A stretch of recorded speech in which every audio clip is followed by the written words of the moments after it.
Full Moon Sale காலை 9 மணியிலிருந்து இரவு 12 மணி வரை ஜூன் 29 ஒரு நாள் மட்டும்.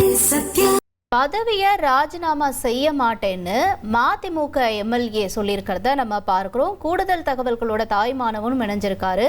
தாய்மானவன் செந்தில் செல்வன் அவர் என்ன விளக்கம் கொடுத்திருக்காரு?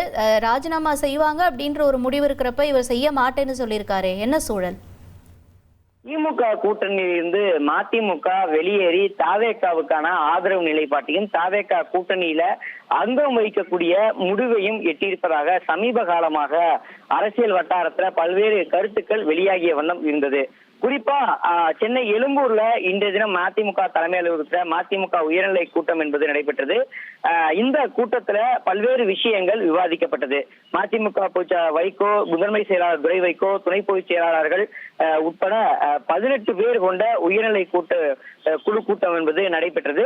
இந்த குழு கூட்டத்துல 2017 இருந்து சுமார் 9 ஆண்டுகளாக திமுக கூட்டணியில மதிமுக நீடித்து வரக்கூடிய நிலையில் திமுக கூட்டணியில் இருந்து மதிமுக விலகுவது தொடர்பாக பல்வேறு விஷயங்கள் விவாதிக்கப்பட்டிருந்தது. குறிப்பா உயர்நிலை கூட்டத்தில் முடிவு என்பது எட்டப்பட்டிருப்பதாக அறிய முடிகிறது. எனவே நாளைய தினம் பொதுக்குழு கூட்டம் நடைபெறக்கூடிய நிலையில் அந்த பொதுக்குழு கூட்டத்தில் தீர்மானமாக அதிகாரப்பூர்வமாக இந்த முடிவு என்பது வெளியிடப்பட இருப்பதாக அறிவிப்பானது வெளியிடப்பட்டிருக்கிறது. இந்த உயர்நிலை குழு கூட்டத்தில் சிறப்பு அழைப்பாளர்கள் என்ற முறையில 2 பேருக்கு அழைப்பு விடுக்கப்படுகிறது. குறிப்பா மதிமுகவுடைய எம்எல்ஏக்களாக இருக்கக்கூடிய 2 கடையநல்லூர் ராஜேந்திரன் மற்றும் சீர்காழி செந்தில் செல்வன். இந்த 2 நபர்களுமே பார்த்தோம்னா திமுக கூட்டணியில திமுகவுடைய உதயசூரியன் சின்னத்துல போட்டியிட்டு வெற்றி பெற்றிருந்தாங்க. இப்படிப்பட்ட நிலையில தான் கடையநல்லூர் ராஜேந்திரன் மட்டும்தான் இன்றைய தினம் நடைபெற்ற அந்த குழு கூட்டத்துல கலந்துகிட்டாரு. அவர் மதிமுக தாவேகா ஆதரவு நிலைப்பாடு தாவேகாவோடு கூட்டணி நிலைப்பாட்டை எடுக்கக்கூடிய பட்சத்துல உடனடியாக தன்னுடைய எம்எல்ஏ பதவியை ராஜினாமா செய்வதற்கு முன் வந்திருக்கிறாரு. அதே சமயம் சீர்காழி செந்தில் செல்வனை பொறுத்த மட்டும் இன்றைய கூட்டத்துல பங்கேற்கல. அவருடைய நிலைப்பாடு என்ன என்பது தொடர்பான கேள்விகள் என்பது எழுந்திருந்த ஒரு சூழல்ல செந்தில் செல்வன் தரப்புல பல்வேறு விஷயங்கள் சுட்டிக்காட்டப்பட்டிருக்கிறது. குறிப்பா இந்த தேர்ந்தெடுக்கப்பட்ட 2 எம்எல்ஏக்களுமே உதயசூரியன் சின்னத்துல இருந்து போட்டியிட்டு வெற்றி பெற்றதால அவர்கள் திமுகவுடைய எம்எல்ஏக்களாக மட்டுமே கருதப்படுவாங்க.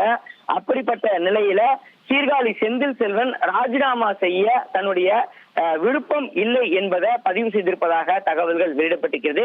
எனவே அவர் திமுக எம்எல்ஏ என்ற முறையில திமுகவிலேயே தொடர இருப்பதாக தகவல்கள் என்பது வெளியிடப்பட்டிருக்கிறது. இப்படி இருக்கக்கூடிய பட்சத்துல கடையநல்லூர் ராஜேந்திரன் மட்டுமே ராஜினாமா செய்வதற்கான வாய்ப்புகள் இருப்பதாக தகவல்கள் வெளியிடப்பட்டிருக்கிறது.